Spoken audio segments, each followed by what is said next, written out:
Otro casito. También de obstrucción. Y esto sí lo van a ver, probablemente sea la patología que más vean. Abuelito de 70 años. Acude a centro de salud, hasta posta, con dolor abdominal desde hace 2 días. Con vómitos de contenido fecaloideo. ¿Está? Hasta ahí nomás. Abuelito que viene obstruido, porque tiene dolor y vómitos, ¿no es cierto? Probablemente obstruido. ¿Cuál es la primera causa de obstrucción intestinal en las alturas, en la sierra? Vólvulos de sigmoides. Hasta ahí nomás. ¿Qué más? Al examen abdominal, distendido. Distendido se refiere a que hay distensión abdominal, o sea, es una obstrucción alta o baja. No olviden que las obstrucciones altas, por encima del ángulo de Treitz, distienden el abdomen. No, ¿verdad? Una obstrucción del duodeno, del píloro, no distiende el abdomen. No hay distensión, en todo caso solo el epigastrio se distiende. Pero para que nos diga distendido, están hablando de una obstrucción del ilion o del colon probablemente. Entonces, una obstrucción baja, sobre todo el intestino grueso, en un abuelito, en la sierra, donde van a ir la mayoría, es un vólvulo de sigmoides. Yo en mis serums habré tenido que diagnosticar unos 5 vólvulos por lo menos en ese año. Ya es recontra frecuente. ¿Ok? Doloroso, con ruidos hidroaéreos intensos y escasos. Listo.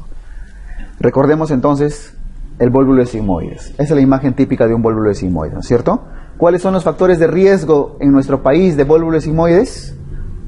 La dieta, ¿no? La dieta rica en carbohidratos, con las características de fibra con las que consumen nuestros pobladores de la sierra y demás. Entonces, un abuelito anciano que tiene una dieta particular, característica de pura en carbohidratos a veces, que genera un dolor súbito. El dolor en estos pacientes es súbito, ¿ya?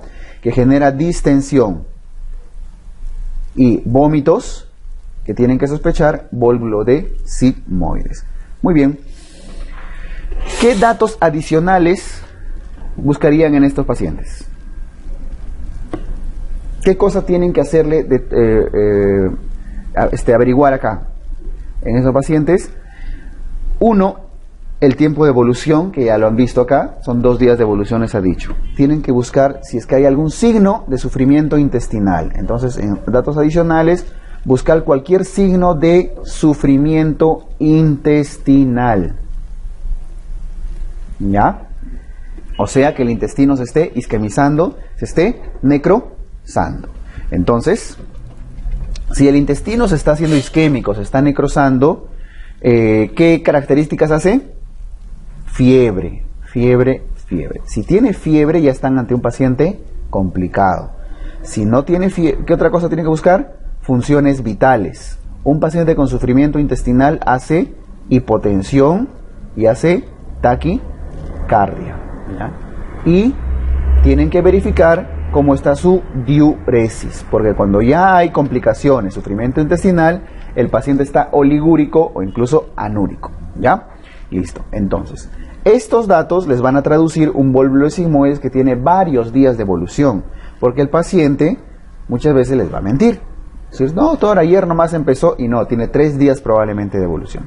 Entonces, el diagnóstico probable, vólvulo de sigmoides. ¿Qué estudios van a hacer, realizar o solicitar?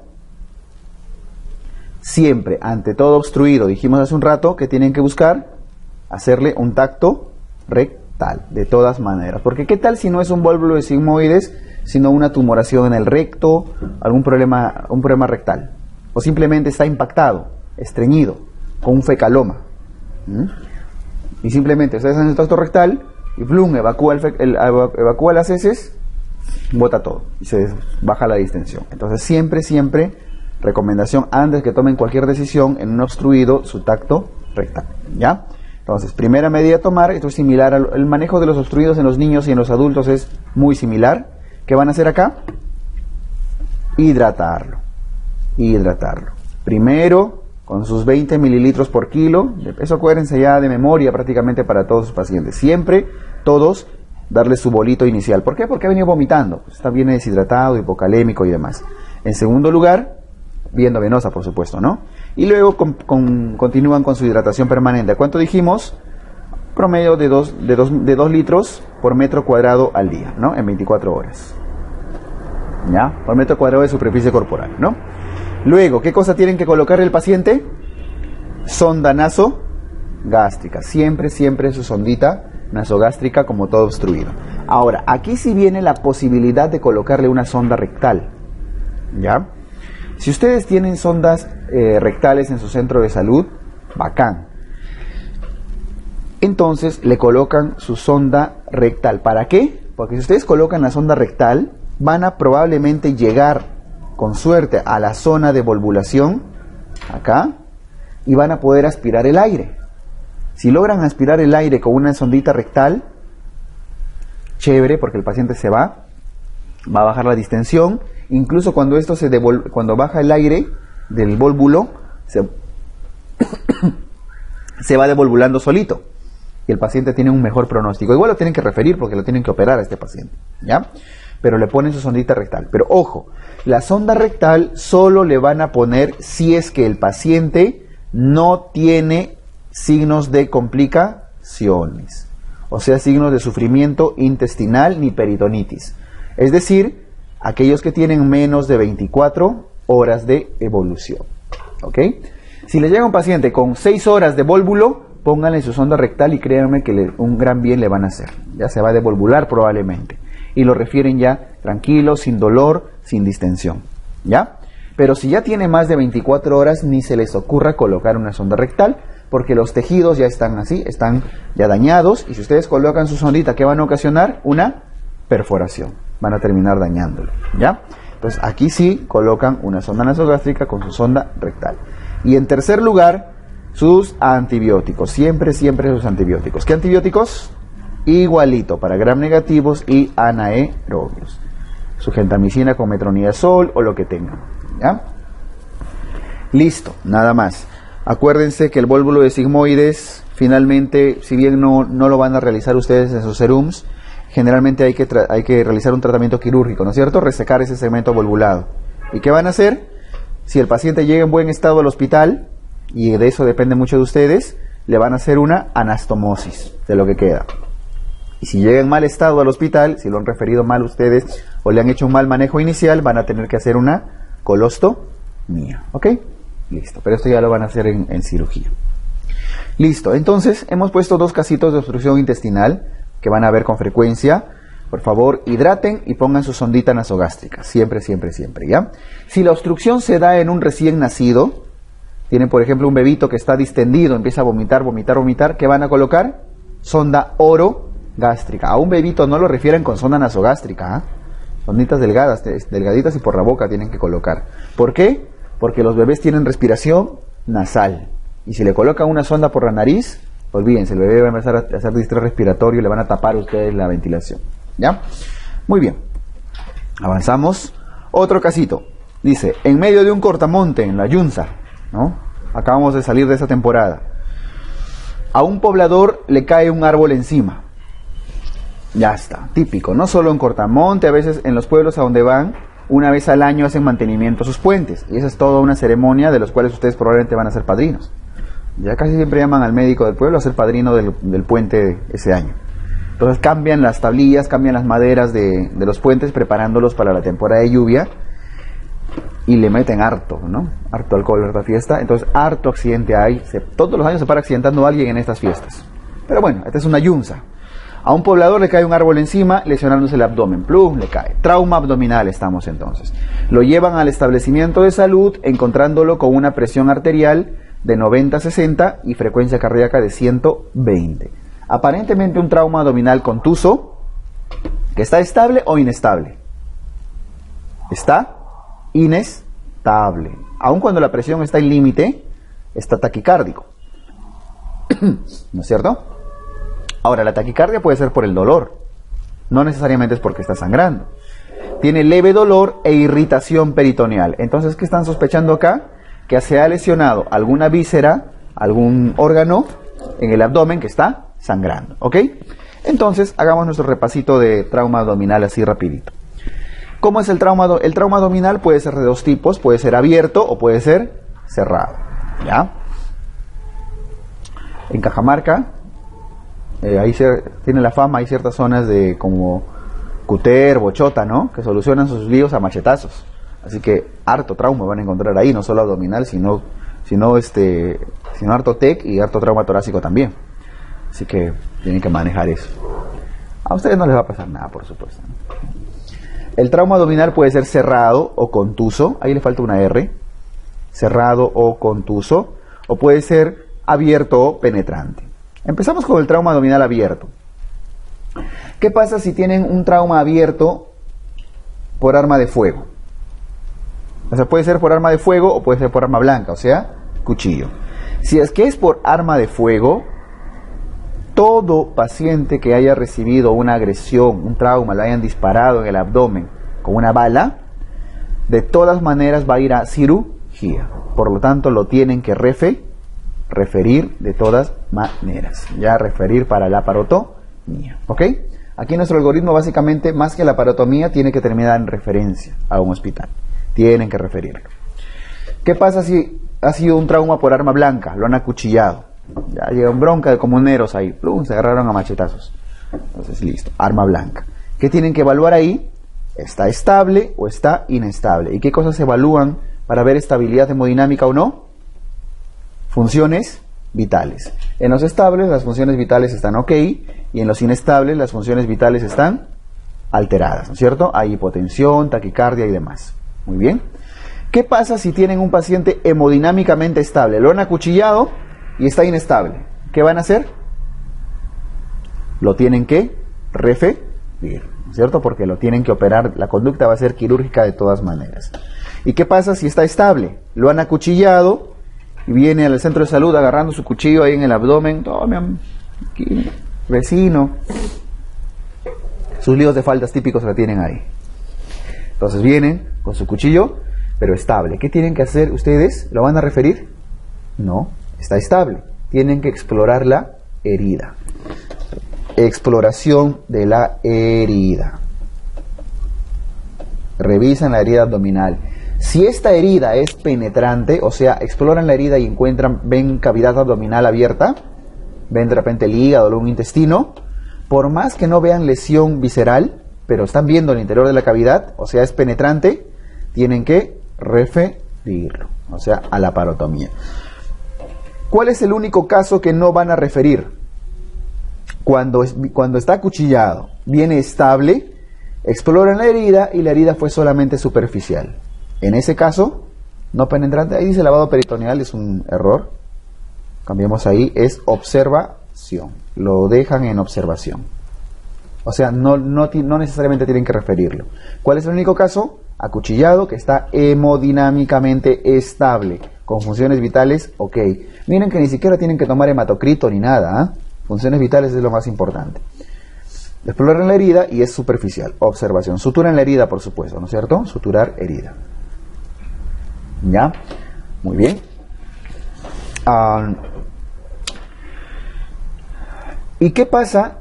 No dice alta, ¿eh? Nunca den de alta a estos pacientes. Ténganlos en observación por lo menos unas 6 horas, mínimo, 6 a 12 horas. ¿Por qué? Porque ¿qué pasa si después del plazo de están observándolo y de pronto el paciente empieza a hacer funciones vitales alteradas? Pasan 3 horas y empieza a estar hipotenso, taquicárdico. ¿Qué tienen que sospechar? Que sí se ha lesionado un vaso, alguna víscera. Por lo tanto, lo tienen que referir. ¿Qué pasa si pasan las horas y el paciente empieza con dolor, irritación abdominal? ¿Lo van a dejar en observación? No, lo tienen que referir. O sea, el trauma abdominal abierto solamente se van a quedar con su paciente ahí en su centro de salud observándolo si es que está hemodinámicamente estable y con herida solamente superficial. ¿Ok? Listo. Todos los demás tienen que ir a referencia para que los operen. ¿Ya? Muy bien. Y el trauma contuso, si es que es un trauma contuso, que es lo que se trata del caso clínico que hemos visto hace un rato, depende si el paciente está estable o está inestable. ¿Ya? O sea, tienen que evaluar nuevamente funciones vitales. Si está estable, funciones vitales, ok. Si está inestable, funciones vitales alteradas. Muy bien. Si las funciones vitales están estables, entonces sospechan que no se ha lesionado ningún órgano. Por lo tanto, se queda en observación. Igualito que el otro caso. Pero si las funciones vitales están alteradas, de todas maneras, este paciente tienen que referirlo porque tiene que ser estudiado. Tienen que hacerle un lavado peritoneal diagnóstico o una ecografía para decidir una probable laparotomía. O sea, en conclusión, todo trauma abdominal, por favor, refiéranlo. Refiéranlo a un hospital más cercano, no se hagan de héroes, asegúrense, traten que reciba la mejor atención posible y solamente quédense con los pacientes que están hemodinámicamente estables, nada más, ¿ya? Entonces, este caso del paciente que nos ha mencionado acá viene con una presión relativamente baja y límite y taquicárdico, ¿sí? Listo. ¿Qué datos adicionales van a pedir a todo trauma abdominal? Más que datos adicionales, vamos de frente a los estudios a solicitar. ¿Qué cosa le van a solicitar? No tienen radiografías. ¿Qué tienen que pedir este paciente? Un examen de orina. Examen de orina. Y eso probablemente sí lo van a poder hacer. Por lo menos hematuria van a poder ver macroscópicamente. Entonces tienen que evaluarle la orina. Y si no obtienen orina, por lo menos una sondita uretra, una sondita Foley, que sí van a tener en su posta para poder ver la orina. ¿Ya? Diagnóstico trauma abdominal contuso. ¿Cómo lo van a referir? En principio, estos pacientes, un trauma abdominal, tienen que considerarlo siempre politraumatizado. O sea, le cayó un árbol. Si bien solo se está quejando por el tema del abdomen, que le duele, probablemente se haya lesionado o se haya tenido contusión tanto del tórax como del cráneo. Entonces, a estos pacientes tienen que considerarlos politraumatizados. ¿Ok? ¿Y cuál es el manejo general de los politraumatizados? El ABCDE, ¿verdad? Siguen su manejo del ABCDE. ¿El A qué cosa es? Asegurar la vía aérea. Asegurar la vía aérea. ¿Y qué cosa más? En la A siempre colocar un collarín. Aunque les parezca absurdo de repente, no se confíen en que el problema es solamente abdominal. Este paciente son siempre politraumatizados y por más que vean que la cabeza se está moviendo bien, recomendación, siempre con su collarín y en una camilla fija, en esas tablillas. La mayoría de centros de salud tienen una camilla de transporte, esas como usan los rescatistas, algo así, ¿ya? O por lo menos una camilla de colchoncito duro. Entonces, asegurar la columna vertebral. Lo mínimo que tienen que colocarle siempre, por favor, es un collarín a estos pacientes. Considérenlos politraumatizados hasta que no le hayan tomado sus radiografías de diagnóstico, ¿ya? Bueno, no es parte de esta pregunta, pero en todo caso, la B, ¿qué cosa es? En el ABCDE, evaluación del patrón ventilatorio, ¿no es cierto? De la respiración, de breathing, de respirar. Evaluación de la respiración. ¿La C de qué es? De circulación. Evaluar la frecuencia cardíaca, buscar hemorragias. Aquí buscan hemorragias importantes. La D viene de déficit neurológico. Ahí se hacen su Glasgow, el Glasgow que han aprendido. Y la E recién es la exposición general del paciente. O sea, primero vía aérea y collarín. Luego el patrón ventilatorio. Luego el patrón circulatorio. Luego su Glasgow. Y finalmente recién buscan si es que hay alguna lesión adicional, fracturas y demás. ¿Ya? Ahora, si lo único que tiene contuso es el abdomen, entonces ya recién se ubican en un traumatismo abdominal. ¿Y cómo lo van a referir? ¿Cuál va a ser el manejo general? Primero, sugerencia a estos pacientes, pónganles doble vía periférica. ¿Ya? Doble vía. Si los van a referir, póngale doble vía. Cuando están en el hospital se le pone una. No hay problema, porque tienen ahí a la enfermera al lado. Pero durante la referencia, muchas veces, probablemente viaje con ustedes. Ustedes acompañan a los pacientes, pero tampoco tienen por qué exponerse. A veces, entonces, muchas veces suele ir personal técnico o simplemente va con la familia. Entonces, la referencia del paciente casi siempre, y si es que vas aún solo con ustedes, yo no sé si tienen mucha experiencia canalizando a pacientes. No en todos los hospitales en su internado los hacían canalizar, solo algunos, ¿no es cierto? Tenían que canalizar a un paciente y ustedes se lo chantaban a la enfermera. Tal vez se van a arrepentir ahora de no haber aprendido a canalizar. Si es que no tienen enfermera en sus serums, lo van a tener que hacer. Y esos gorditos de venas difíciles, ahí va a ser un problema. Entonces, asegúrense en la tranquilidad de su centro de salud salir con doble vía, porque si la vía se obstruye en el camino, a diferencia del abdomen agudo obstructivo, del inflamatorio que vimos al inicio, el traumático sí tiene que tener una hidratación permanente. Porque si el hígado se ha lesionado, va a sangrar, sangrar, sangrar, y su vía se obstruye y no tienen cómo hidratarlo, fuera. ¿Ya? Por favor, doble vía siempre. Aunque sea con su tapita cerradito, pero su doble vía. ¿Ya? Y dos, su hidratación. Pues su hidratación endovenosa con cloruro de sodio, como ya hemos venido viendo. Ya está. ¿Qué más tienen que colocar estos pacientes? Una sonda Foley. Aquí se está ya agregando otro dato. Sonda Foley. Aquí no colocan sonda nasogástrica ni sonda rectal ni nada porque no es obstruido. Y si no está vomitando, pues no tiene ningún sentido. Pero siempre, por favor, su sondita Foley e ir viendo todo el camino a la orina. ¿Ya? Si están refiriéndolo, siempre revisar las características de la orina porque podría haber un trauma urinario y no lo están notando. ¿Ya? Muy bien. ¿Antibióticos acá? No. Antibióticos no se coloca solamente si es que su politraumatismo está asociado a una fractura expuesta. ¿Ya? O hay una herida abierta. Por ejemplo, fue un acuchillado. O el tronco, pues le cayó el tronco en el abdomen y plum, le abrió parte del abdomen, le hizo un hueco. Se visceró. Si es que hay una solución de continuidad, una herida penetrante o una fractura expuesta asociada, sí tienen que colocar antibióticos, ¿ya? De todas maneras. ¿Ok? Listo. Y lo refieren para el manejo correcto. ¿Ya está? Muy bien. Siguiente. Siguiente casito. Vamos, otro caso de trauma.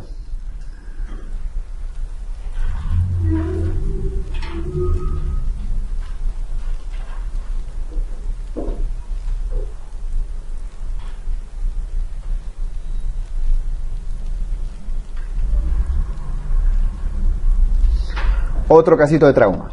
Varón de 8 años. Aquí había un rollo con las edades, ¿no? Que en una gresca sufre traumatismo por herba blanca. Debe ser 18. Ahí la tecla 1 parece que está mal en el tecladito. Cuando han tipeado esto, que debería ser 18, pues, ¿no?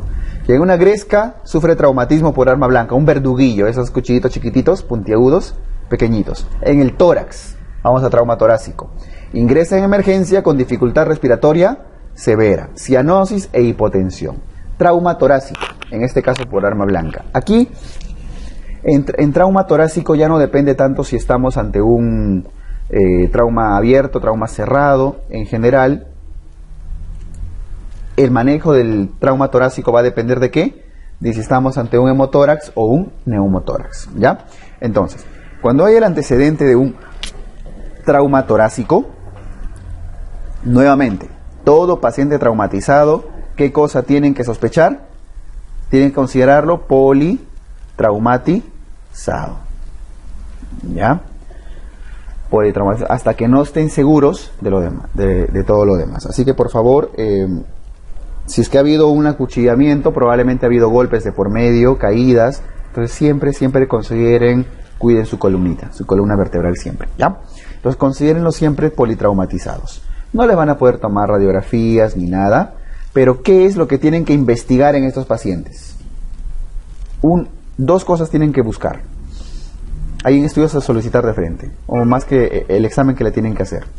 Buscar el murmullo vesicular y buscar o evaluar, hacer una percusión. Estos son los datitos clínicos más importantes cuando hay trauma torácico. ¿Por qué? Porque cada uno de ellos tiene características distintas dependiendo si es que se ha ocasionado un neumotórax o un hemotórax. Vamos a las imágenes. Ahí tienen dos imágenes de traumatismo torácico. ¿Ya? El de la izquierda, ¿qué cosa es? ¿Es un neumo o un hemo? Hemotórax, ¿no es cierto? Es un hemotórax. ¿Por qué? Porque se ve una imagen radio opaca. Imagen blanca en la radiografía. Esa imagen de ahí es una radioopacidad, por lo tanto es líquido. Y si es líquido, luego de un trauma, con alta probabilidad es un hemotórax. ¿Ya? Listo. Y en segundo lugar, La segunda imagen, ¿cuál es? Es aire, ¿no es cierto? Por la radiolucidez, por la radiolucidez. Por lo tanto, es un neumotórax. Muy bien. El tema es que ustedes no van a poder tomar una radiografía. Es lo más seguro. No van a tener con qué. Entonces van a tener que determinarlo clínicamente. ¿Qué características tiene un hemotórax? A la percusión, ¿qué van a sentir? ¿Timpanismo o matidez? Matidez a la percusión. Va a sonar así como si estuvieran golpeando la madera, ¿no? Y al neumotórax, a la percusión, ¿qué cosa van a sentir? ¿Timpanismo o matidez? Timpanismo, porque está lleno de aire. Hasta eco van a escuchar, timpanismo. Y se auscultan, ¿cómo está el murmullo vesicular en el hemotórax? En el hemotórax, ¿cómo está el murmullo vesicular? ¿Aumentado o disminuido? En realidad, al inicio está aumentado porque el sonido, no olviden que se transporta mejor a través del líquido o del gas. Del líquido, ¿no es cierto? Incluso desde los sólidos. Los sonidos, eso es de colegio, los sonidos se transmiten más rápido a través de un sólido, luego a través del líquido y un poco con mayor dificultad a través del aire. Entonces, en realidad, si lo que está de por medio es líquido, el murmullo vesicular al inicio es mucho más intenso. Pero cuando ya se empieza a llenar de sangre y el pulmón ya no tiene mucho espacio para expandirse, sí es cierto, el murmullo vesicular está disminuido. Entonces, al inicio van a encontrar aumentado y luego van a encontrarlo disminuido hasta estar completamente abolido. En cambio, en el neumotórax, el murmullo vesicular básicamente siempre va a estar disminuido, alejado, nunca anulado, solamente alejado, ¿ya? Nunca abolido. Muy bien, lo más importante acá es que hagan una buena percusión. Ahora, si es que hay timpanismo y murmullo vesicular alejado, casi probable que sea un neumotórax, no hay duda, ¿no es cierto? Pero, si es que hay matidez y el paciente tiene ruidos cardíacos, el murmullo vesicular abolido, ustedes quieren comprobar que lo que tienen ahí es sangre, ¿no es cierto? Porque ¿qué tal si lo que se ha lesionado es el conducto torácico? Y lo que está encontrando es un quilotórax. Quieren determinar ustedes qué cosa es el líquido que está ahí, ¿sí? Porque la percusión solamente les va a decir hay matidez y punto, hay líquido. Ahora, ¿será sangre o será quilotórax? Porque ambos pueden aparecer en el escenario, en el contexto de un trauma. ¿Qué cosa tienen que hacer acá? Y eso sí lo van a poder hacer en su centro de salud.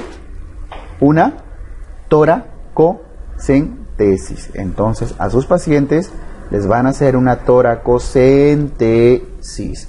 ¿A qué nivel, en qué espacio intercostal hacían las toracocentesis? Cuarto, quinto, sexto, séptimo espacio intercostal.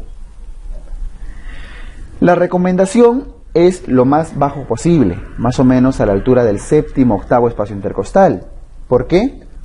Normalmente lo hacen con pacientes sentados, ¿no es cierto? Porque el líquido tiende a sentarse hacia abajo. Entonces, si ustedes hacen su punción muy arriba, probablemente no van a encontrar absolutamente nada. Entonces, háganlo lo más abajo posible. Pero ya que van a trabajar solitos, les recomiendo no hacerlo tan abajo. ¿Por qué? Porque pueden terminar punzando el diafragma, ¿ya? El diafragma se encuentra más o menos a la altura del octavo espacio intercostal. A veces, si es que está en expiración, incluso el paciente en expiración, el diafragma asciende y puede llegar al séptimo espacio intercostal. Entonces les recomiendo hacer las toracocentesis a nivel del sexto espacio intercostal. Es una zona segura, ¿ya? A la altura de la línea medio axilar. ¿Ok? Listo. Punzan con su agujita, si quieren con su Avocat, por encima o por debajo del reborde costal.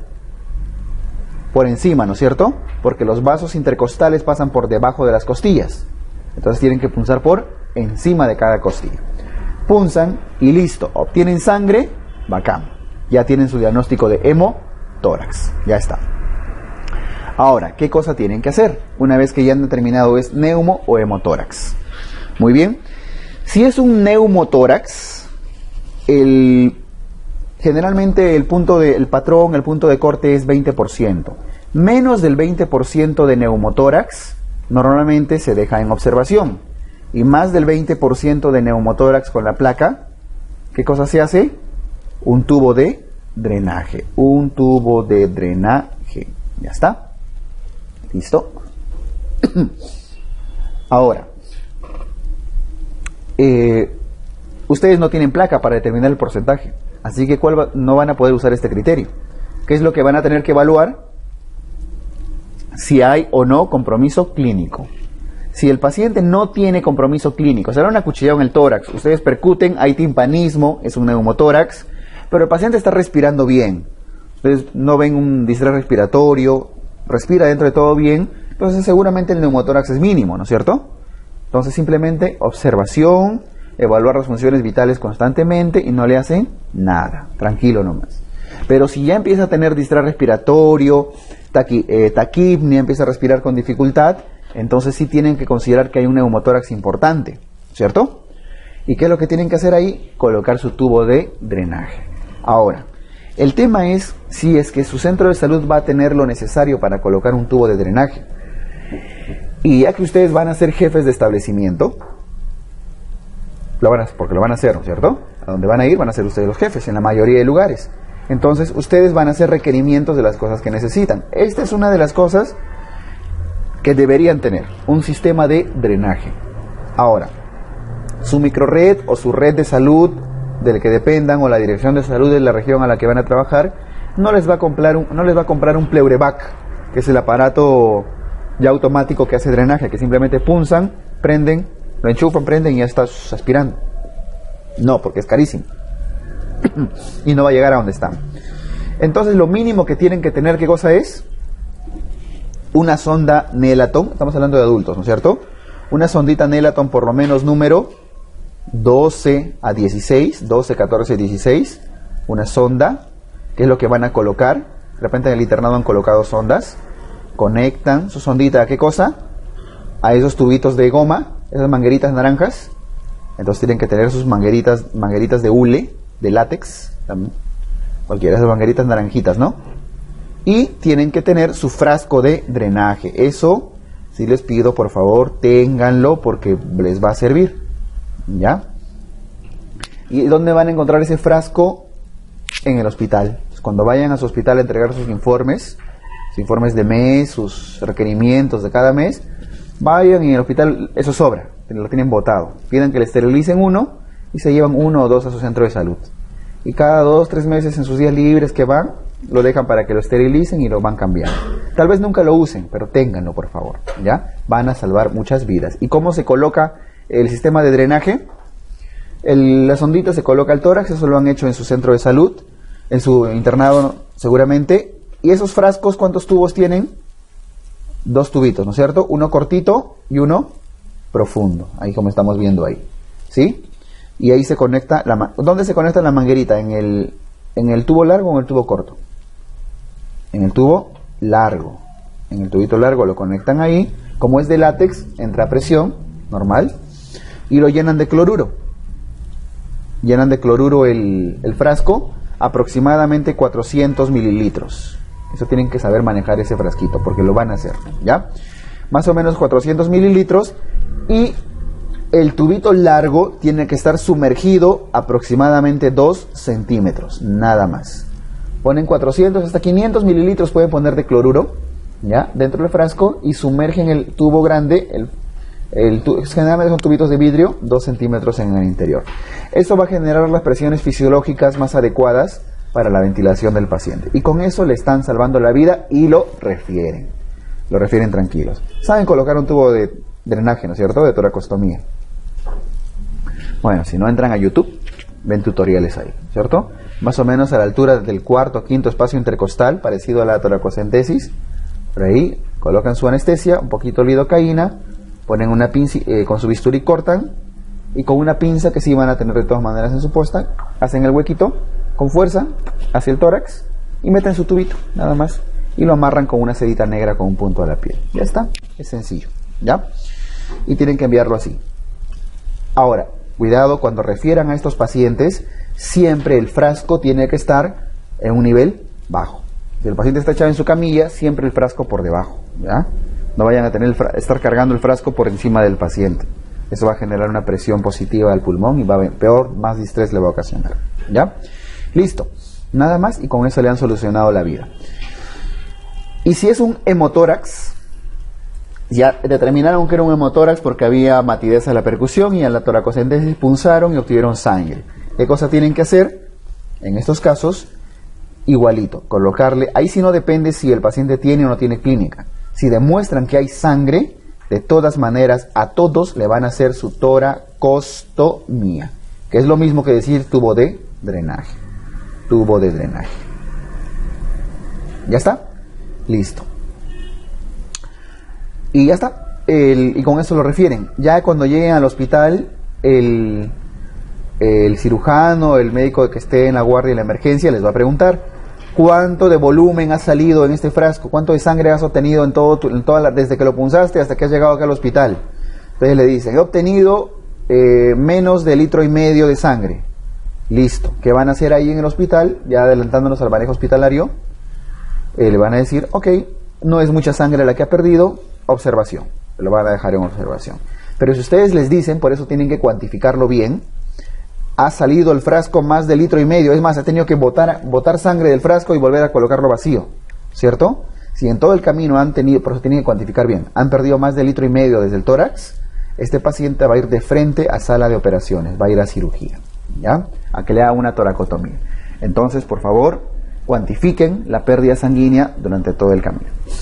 Listo, ese es el manejo del neumotórax y el hemotórax. En este caso, el caso clínico que nos ha descrito este chico de 18 años que le metieron un cuchillito en el tórax y que en la emergencia tiene dificultad respiratoria severa, cianosis e hipotensión. ¿Ustedes lo dejarían en observación o le colocarían un drenaje?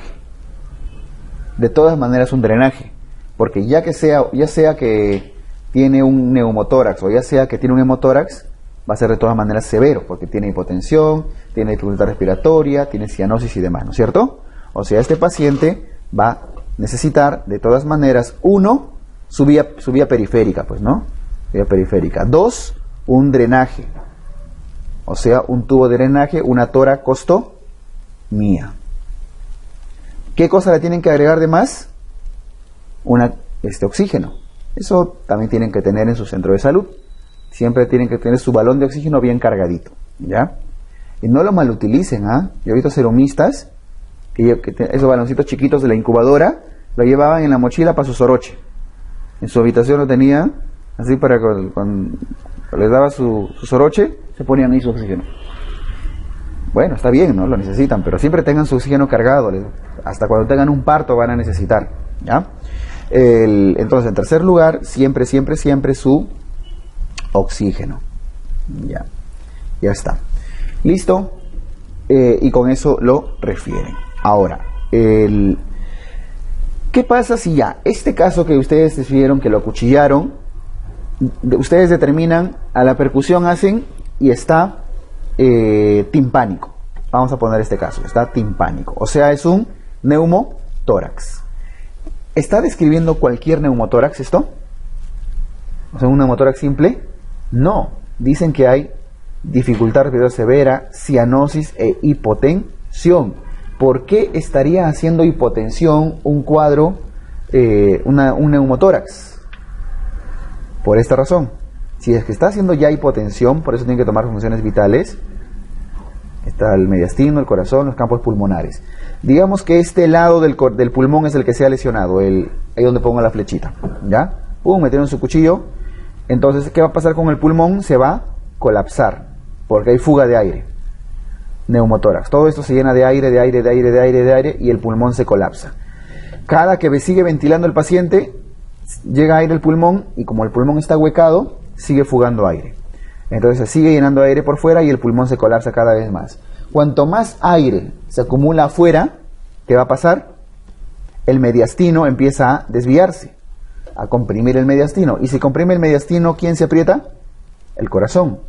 Hace las veces de un taponamiento cardíaco. ¿Cuáles eran las características de un taponamiento cardíaco? ¿Se acuerdan? La tríada de Beck. Hipotensión. ¿Por qué? Porque el corazón, al estar presionándose por el neumotórax, no tiene un buen llenado diastólico, un buen llenado ventricular. Por eso cuando late el corazón, no tiene suficiente sangre que latir, porque no se ha llenado bien, porque está apretado, entonces genera hipotensión.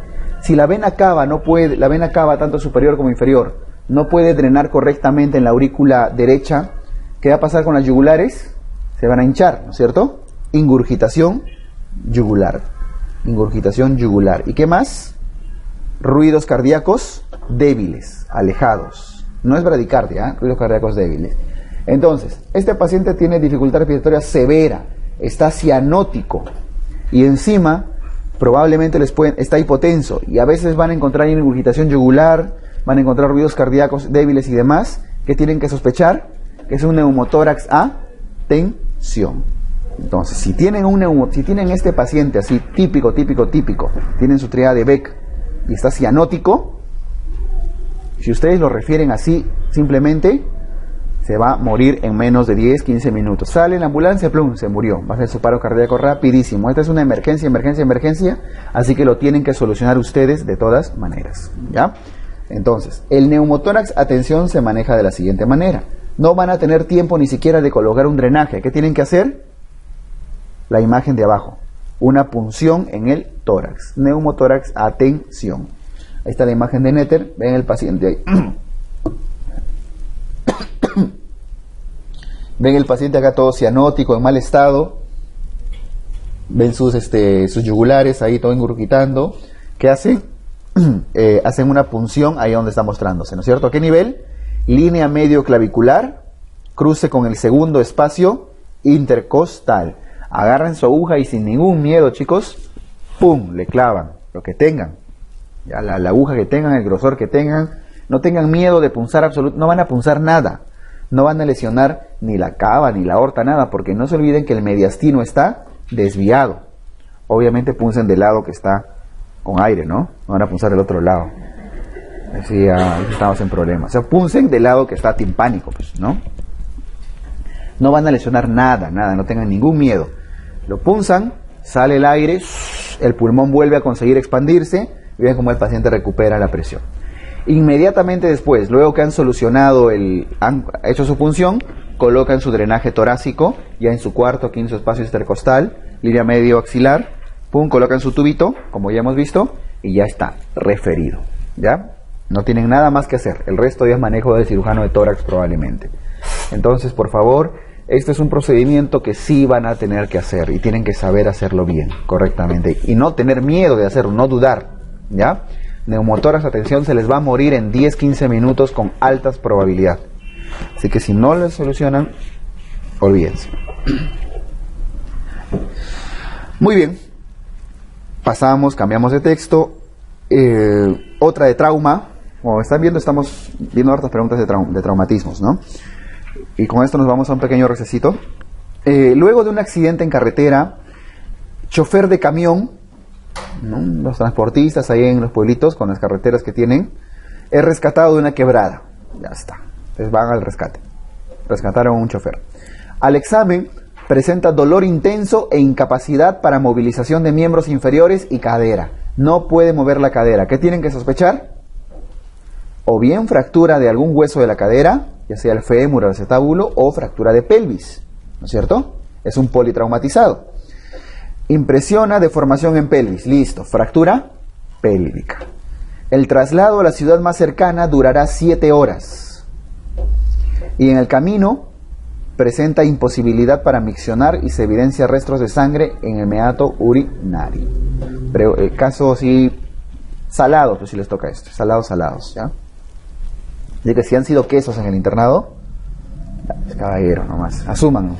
Vayan llevándose todos sus tutoriales de procedimientos, revisando su técnica quirúrgica y cositas, porque sí van a hacer ciertas cirugías. Muy bien, fractura de pelvis, y el hospital más cercano está a 7 horas. Y de pronto el paciente, además de la inestabilidad de pelvis que tiene, dicen, no puedo orinar, revisan su meato urinario, o sea, bueno, en este caso un varoncito, revisan el penecito, y si es dama también pues van a tener que examinarle, y ven que sale sangre. ¿Qué tienen que sospechar? ¿Trauma de qué? De vejiga o de uretra posterior, probablemente, ¿ya? Entonces, veamos algunas cositas de trauma urinario. El trauma renal no lo van a poder diagnosticar con mucha facilidad, ¿ya? Porque van a necesitar sí una tomografía, un urotem.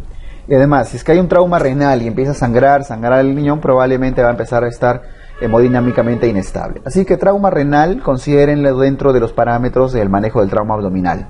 O sea, ¿está estable o está inestable? Vamos al trauma de la vía urinaria, que eso sí lo van a poder determinar. Uréter, vejiga y uretra. Si el trauma es en los uréteres, acá está, se secciona, por el accidente de repente, ¿ya? No está relacionado a fracturas de pelvis. El trauma de uréter básicamente es traumas por arma blanca, cuchillos o iatrogenias, pero en el caso que de Sucerón va a ser precisamente por agresiones seguramente. Entonces, el uréter, cuando se lesiona el uréter, ¿qué cosa nos da clínicamente? Microhematuria. Microhematuria, ¿ya? A diferencia del trauma de vejiga, el trauma de vejiga sí se va a lesionar con fracturas de pelvis, al igual que el trauma de uretra. Vejiga y uretra siempre hay que sospechar que se ha lesionado ante una fractura de pelvis. Ahora, la vejiga se lesiona si es que esta fractura se dio justo cuando la vejiga estaba llena.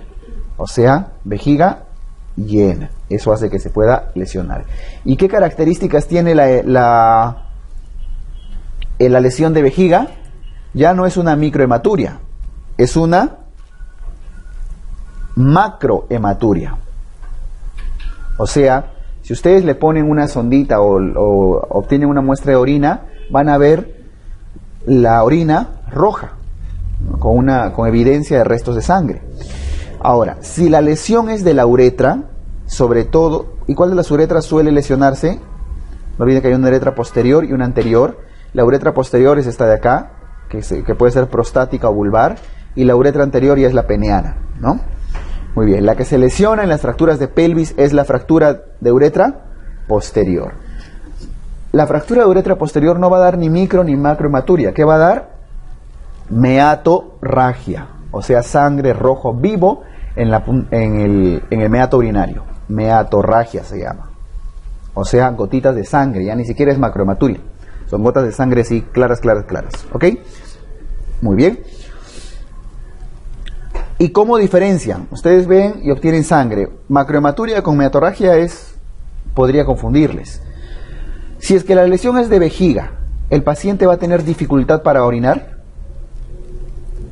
No. Igual, porque su uretra está bien. O sea, si se hace un hueco en la vejiga, igual lo que queda de orina va a poder seguir saliendo o sea, no tiene urgencia miccional, porque la vejiga va a poder vaciarse. Incluso hasta por el hueco que tiene va a salir orina. No hay problema. Entonces, no hay dificultad urinaria. Pero si el paciente, como el caso clínico que hemos visto, les dice, no puedo orinar, quiero orinar y no puedo, y ustedes lo examinan, le bajan el pantaloncito y ven globo vesical, ¿no? Si hay globo vesical con meatorragia, ¿qué tienen que sospechar? Que la lesión es de uretra. ¿Ya está? Listo. De uretra posterior.